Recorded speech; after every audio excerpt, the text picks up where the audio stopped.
Final segment of A to Z here on Locked On Sports Atlanta, free on YouTube and wherever you get your podcasts. Search Locked On Sports Atlanta. Give me a follow on Twitter at Mark Zinno. Of course, the entire network at Locked On ATL. Got some baseball news to get to, but first, it's time for a shovel of wisdom.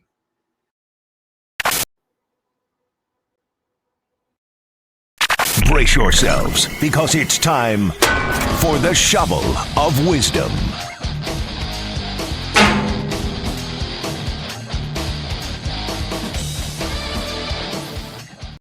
I got to give myself a shovel of wisdom because hit the button wrong, had to replay it twice. Anyway, you know what we do every day.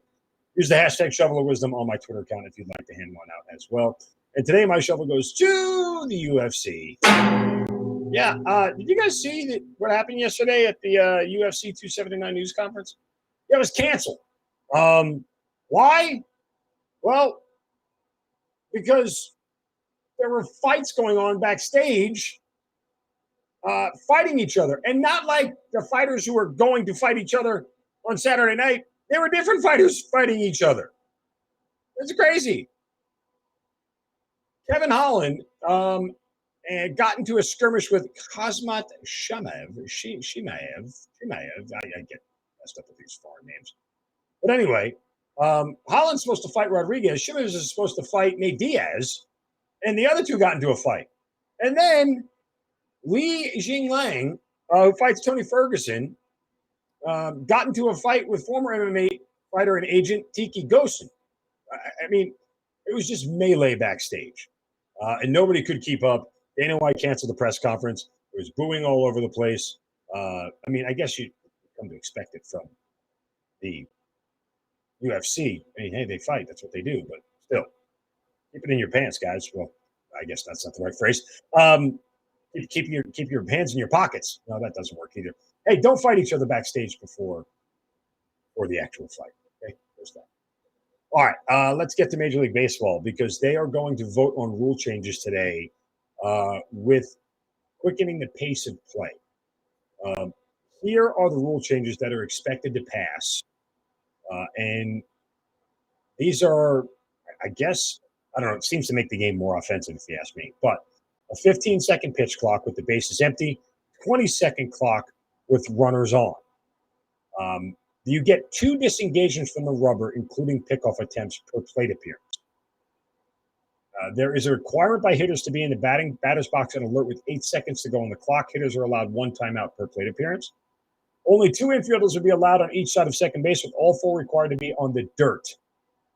So no more shifts. And for the guys who are playing on that side, they have to start when the pitcher goes into his windup, have to be on the dirt. They can't be back in the outfield. Like the second baseman, whatever, can't back up even more towards right field to try and cut down a hit. Infielders cannot position themselves in the outfield grass for the pitcher's throw. Just said that. That's the other part. Bases will increase in size from 15 inches to 18 inches. Okay. More on the pitch clock here. We'll start when the pitcher receives the ball from his catcher or the umpire. The play is ready to resume. Most of the times after the pitch, it might include the moment for a runner to return to a bag or a ball boy or ball girl to clear the playing field, for example. Umpires will have a buzzer on them to indicate the pitch clock has expired, leading a ball to be called. So if you don't get the pitch in time, the ball is called. If hitters aren't ready with 8 seconds left, a strike will be called. Each hitter is allowed 1 timeout. Non-visits are limited to 30 seconds unless due to injury. Rubber disengagements. That means you can take your foot off the rubber for any reason twice in an at bat. So that includes a pickoff attempt. If the third step off, which does not result in a pickoff, a balk is automatically called. So that means the runner gets the base. Pitcher can throw up the first base up to 3 times, but the third attempt must lead to an out or the runner gets the next base. The disengagement rule resets when the runner gets to new base with no runners. With no runners, a third step off will result in a mound visit. The shift, we realize that. Infielders cannot switch positions within an inning unless one of them is replaced. We get that. And bigger bases should reduce injuries while increasing stolen base attempts. They say both outcomes occurred in the minors where bigger bases were tested. So there's that. All Quick little nod here to the gambling gods, as we are wont to do on this show. Quick look at the lines here, or at least I'll give you two games, two college games, two pro that I like each week. In college, the two games I like that are my favorite plays are USC -8 at Stanford.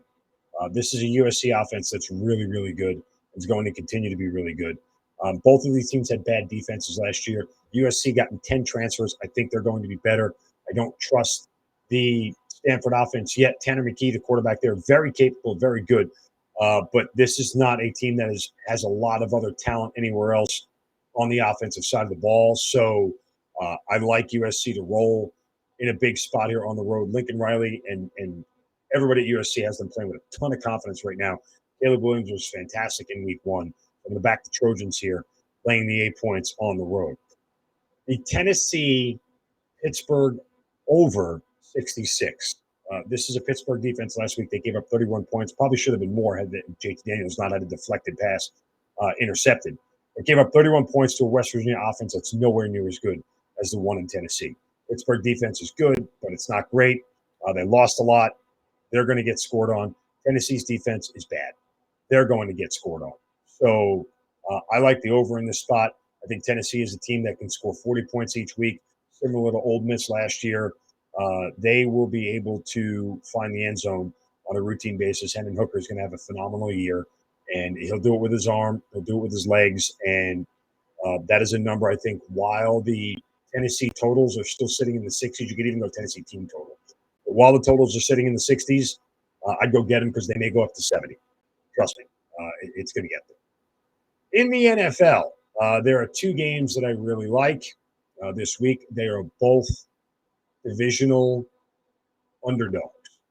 One of them, my favorite bet of the week, the Minnesota Vikings, getting a 1.5, maybe even two in some shops. This might be down to a pick 'em by the time they get the kickoff. I have the Vikings winning the NFC North. Told you that yesterday. It starts here with this game. They're going to beat Green Bay in week one.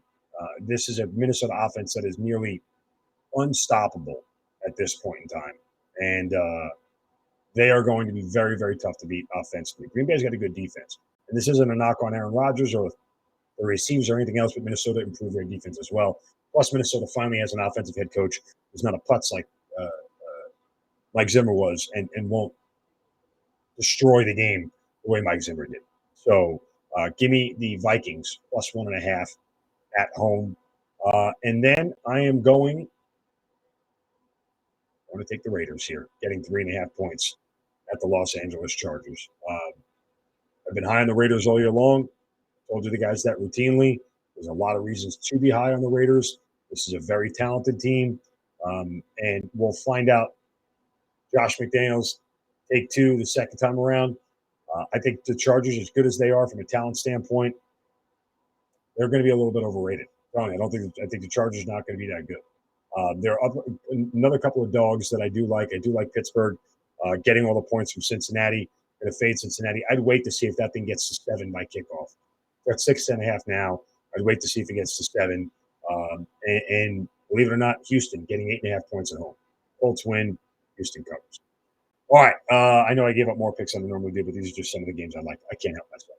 Want you guys to have a wonderful weekend. Enjoy the Falcons game. Hit me up on Twitter at Mark Zinno throughout the game. Obviously, I'll have my eyes on it, and we'll be watching it as well. So with that, and have a wonderful Friday. Great weekend. Back on Monday. Don't take any crap from anybody.